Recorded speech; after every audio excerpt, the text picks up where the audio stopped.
Presenting to you the premiere performance of The Mystery of Edwin Drood.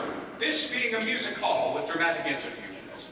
Now, as many of you are no doubt aware, our own Mr. Charles Dickens was full halfway through the creation of the greatest mystery novel of our time when he committed the one ungenerous deed of his noble career. He died. Behind not the slightest hint as to the outcome he had intended for his bizarre and uncompleted puzzle, The Mystery of Edwin Drood. Tonight, however, ladies and gentlemen, when together we reach that point in our story beyond which Mr. Charles Dickens broached no more, I shall be asking you to vote upon key questions regarding the outcome of our plot. Our company will then make its most earnest effort to meet this supreme challenge, that of contriving an ending in accordance with your specifications.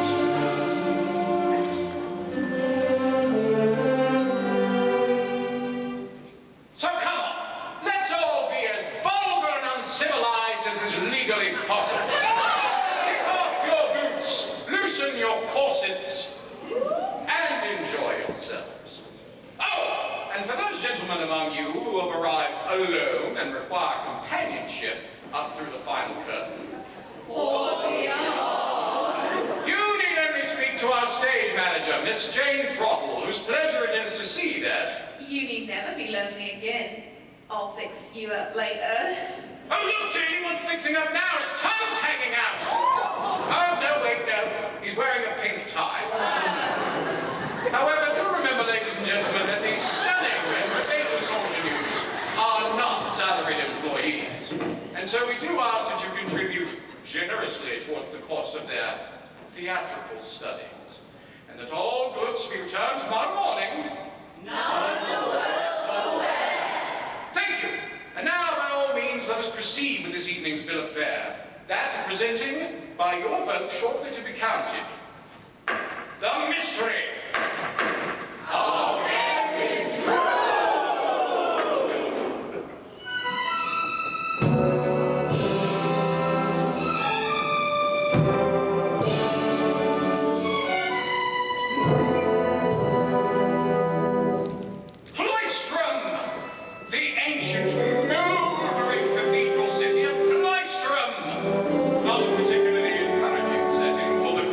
Season now upon us.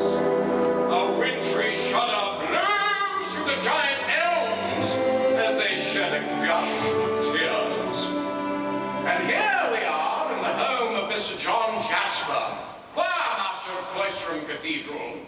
Choirmaster, organist, composer, vocal instructor. John Jasper is possessed of a voice that the angels themselves might envy. And who better to essay the role of Mr. John Jasper than that gifted vocalist himself, Mr. Clive Paget!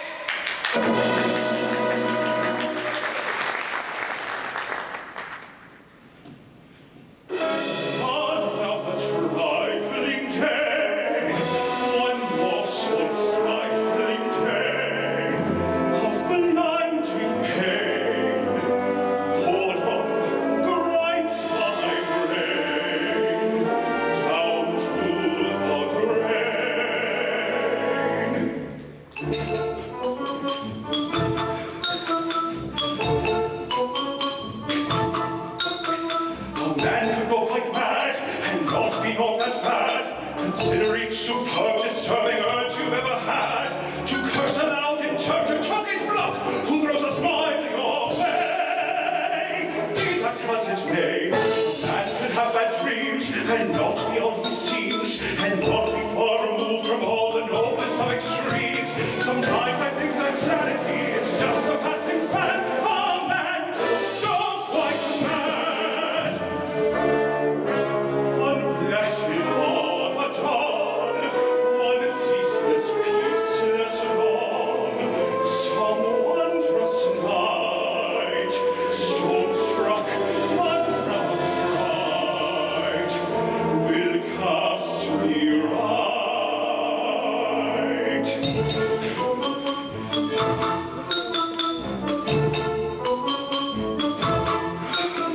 A sculptor lacking arms, a sorcerer lacking charms, a being who brightens no one, for there's no one that he harms, whose blood is only desperate respite from this dim tableau.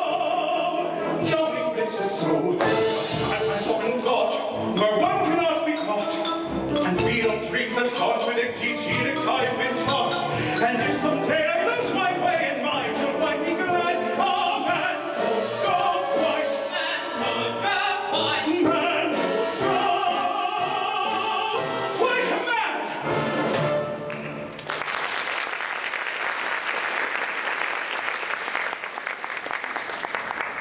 I trust the moderation of your applause merely means that you are conserving your energies for the final curtain. John Jasper eagerly awaits the arrival of his nephew and the title character of this evening's play, young Edwin Drood. Hello, Uncle. Why, there's the lad now. My dear Uncle. Yes, ladies and gentlemen, your eyes do not deceive you. Devotees of male impersonation are more likely to have seen Miss Alice Nutting when she dons top hat and tails to perform her inimitable rendition of Aren't I Half a Toff? Tonight, however, ladies and gentlemen, she hides her distinctive form beneath the garb of young Edwin Drood. Ladies and gentlemen, a warm round of applause, if you please, for tonight's guest artiste and London's leading male impersonator, Miss Alice Nutting! Any dinner, Uncle? You forget, the words uncle and nephew are prohibited here by express agreement. Of course you're right, John. After all, we do have only half a dozen years or so between our ages. Hello, Jack. Don't drink yet. I must propose a toast. A toast? To what? He asks to what? To Rosa. Rosa. To the fair Miss Rosa Budd. Surely you've not forgotten that Rosa and I are soon to be wed? It has not quite slipped my mind. Yes. A tedious ceremony in your creaking cathedral, John, then off with my wonderfully pretty child bride to dusty Egypt, where I intend to shake things up a bit. So it's certain then. Egypt seems an awful great distance. Indeed it is, John. But I'm certain we'll be quite happy there. Although our courtship suffers from an unavoidable fatness, owing to the fact that her dead and gone father and my dead and gone father had as good as married us at birth. Why the devil couldn't they have left us alone? Tut-tut, dear boy. Tut-tut! Yes, it's all very well for you. You have freedom to love whomsoever you choose. Don't stop now, do go on.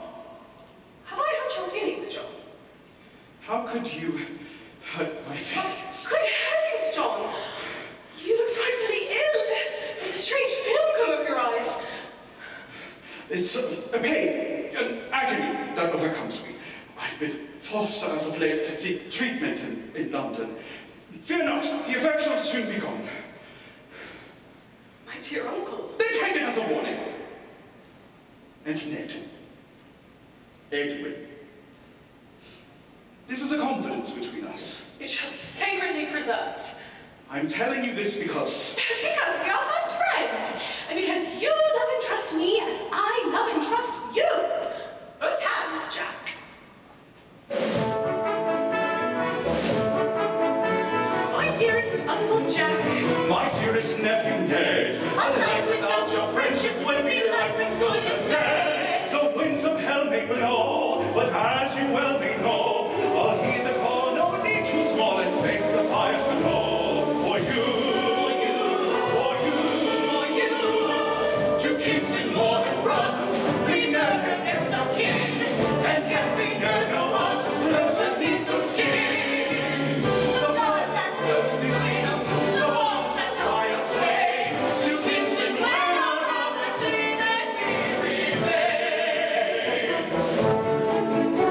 My dearest nephew Ned. My dearest Uncle Jack, if men say words against you, I would make them take them back. A loyal lad am I, would be but glad to die. If by my death with extra breath of life for you I buy. 'Tis true, for you.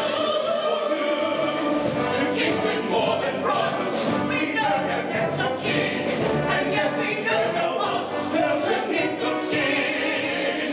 The blood that flows between us, the bonds that tie us way, two kinsmen when on others flee, then we remain. 'Tis true, for you, two kinsmen are we true. Miss Alice Nutting and Mr. Price, happy ladies and gentlemen.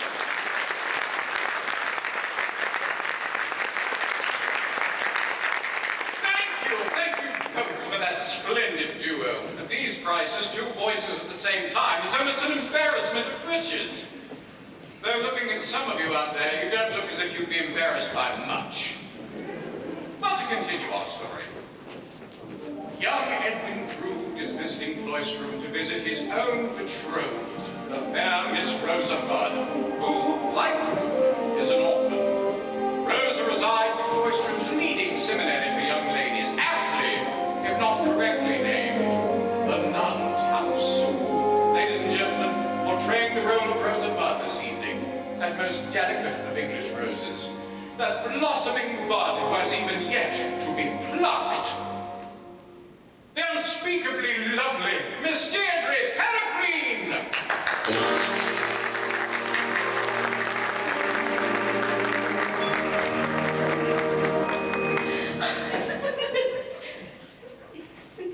Rosa, the happiest of birthdays to you.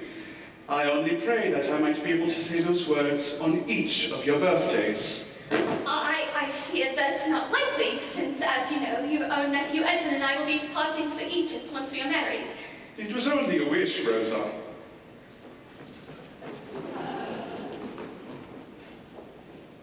How lovely you look. I've awaited your birthday with eagerness. Eagerness, Mr. Jasper. Yes, your voice will be less subject to the fluctuations of adolescence. And in what condition is your voice today, my dearest student? As my tutor, perhaps that question should best be answered by you, Mr. Jasper.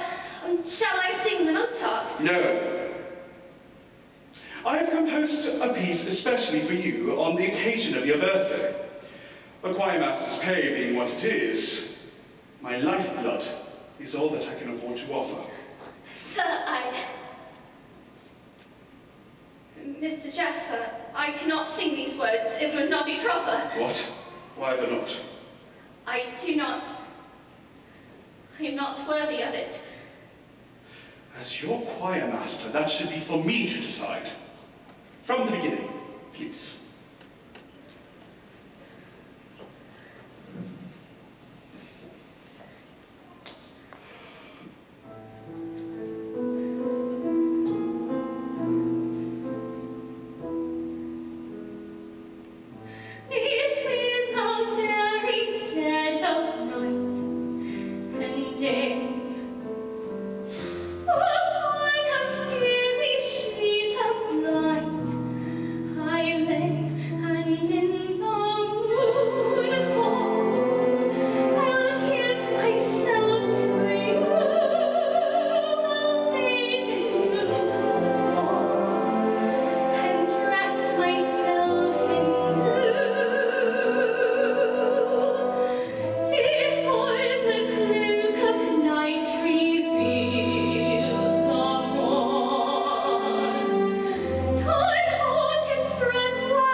That was lovely, Rosa.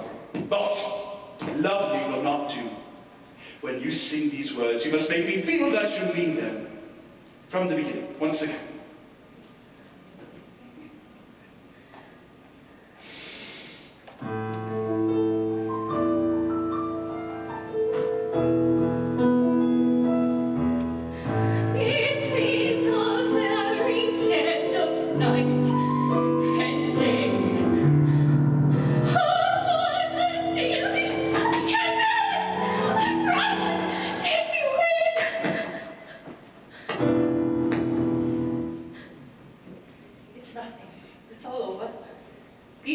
for a minute and she'll be well.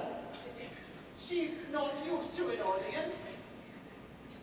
Besides, Mr. Jasper, you are such a conscientious master that I believe you make her afraid of you, no wonder. No wonder. You'd be afraid of him under similar circumstances, wouldn't you, Miss Landless? Not under any circumstances. Ladies and gentlemen, our own fiery spirit, the unpredictable Miss Janet Conover!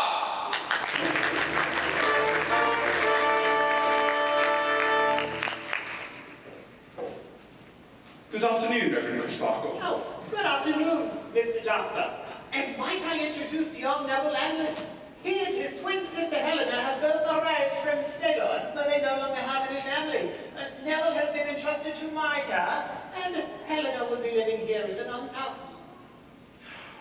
Welcome to Cloisterham, Mr. Landless. I'm afraid Master Neville has been given over to me to help calm his rather hot-tempered nature. And to make a new beginning here in Cloisterham.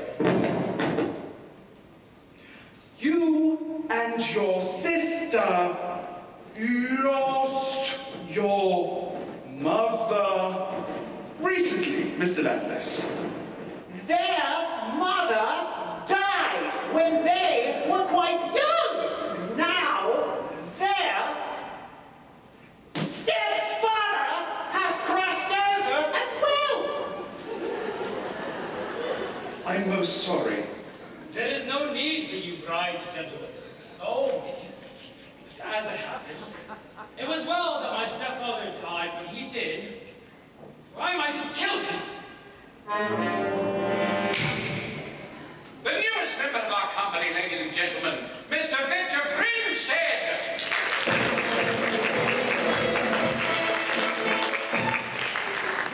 I surprise you, sir. You shock me, unspeakably shock me. You never saw him beat my sister. My stepfather was a brute, Mr. Jasper.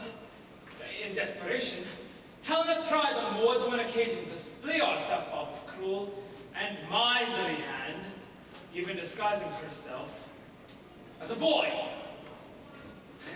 But to no avail. As for myself, I have had from my earliest remembrances to subdue a deadly and bitter hatred which has left me secret and revengeful. I say! However, sir, your kindness indeed will have deeply moved me. I vow to change my ill-tempered ways and break new ground for myself. There's the lad. He'll soon be a day, Mr. Jasper. Your pupil, Mr. Hobson, she sings beautifully. I thank you. Your efforts have not gone without success. I trust so. May I inquire if your relationship extends that beyond pupil and master? What? Heavens, no, Neville! Miss Bird is betrothed to young Edwin Drood, Mr. Jasper's nephew. You would do well to cast your eyes of interest in another direction, sir. I beg your pardon, Mr. Jasper. No pardon is necessary. But I must be off. Choir practice, I fear. I wish you well in your new life, Mr. Landless. Thank you. Thank you indeed, Mr. Jasper. I trust we shall meet again.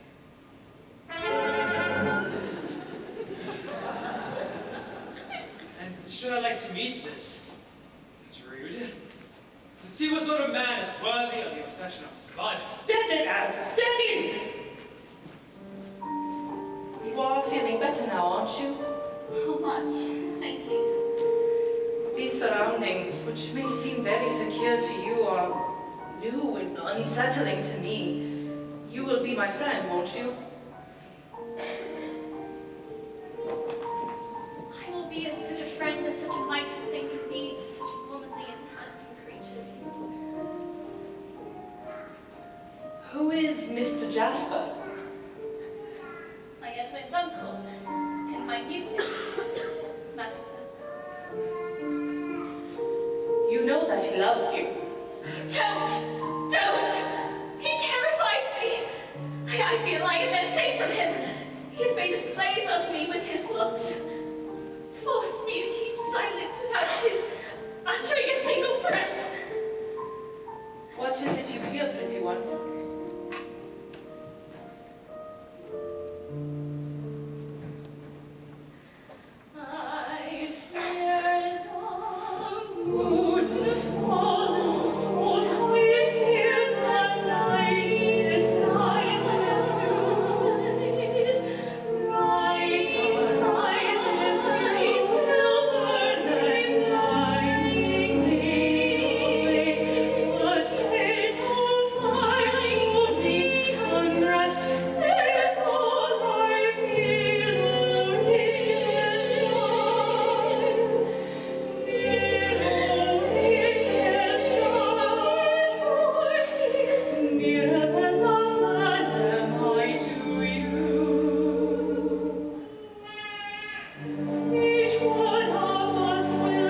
greatest hole in the fabric of the city of London. Below the streets and beneath contempt lies the opium den of the Princess Puffer. Here the universal tongue of opium is spoken, with its sub-dialects of prostitution, burglary, violence for profit, and murder. And reigning supreme over this blemish on England's fair complexion is the Princess Puffer, who ministrates to her clients' needs and hears more than she tells. Played this evening, ladies and gentlemen, by the grande dame of the Music Hall Royale, the Queen Mother of the Red Light District, that good woman of ill repute, your very own and beloved Miss Angela Prysock!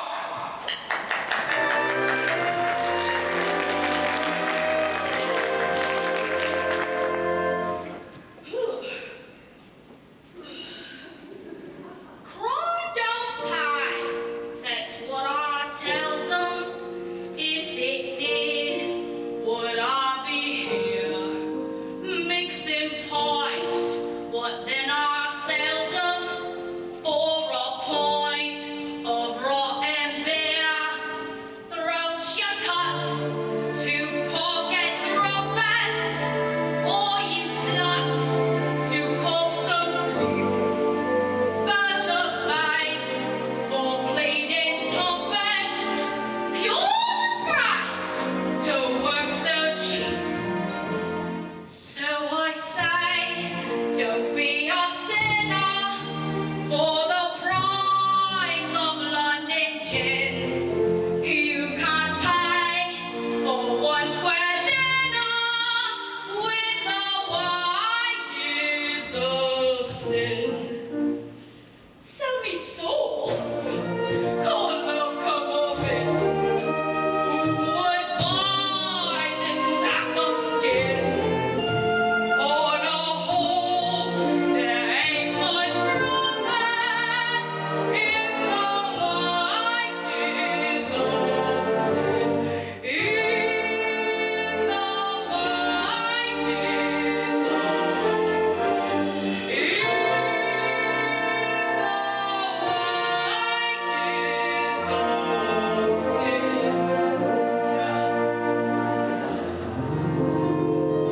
Hello, love. Fancy seeing you 2 nights in a row. What little product you've been buying up instead of me? What little slice of raspberry top? Oh, pardon me, miss, I'm sure. First night on the town with him, is it? Eh? Fear not, love. I've had him on numerous occasions. Whatever he's got in store for you, praise God, it'll be over in an instant.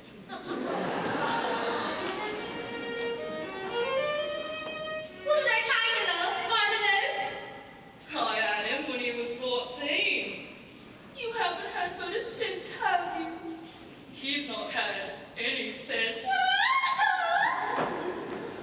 I've seen girls from gut-off families, track-rich men, in country wigs, and they coo. Go past the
quickly.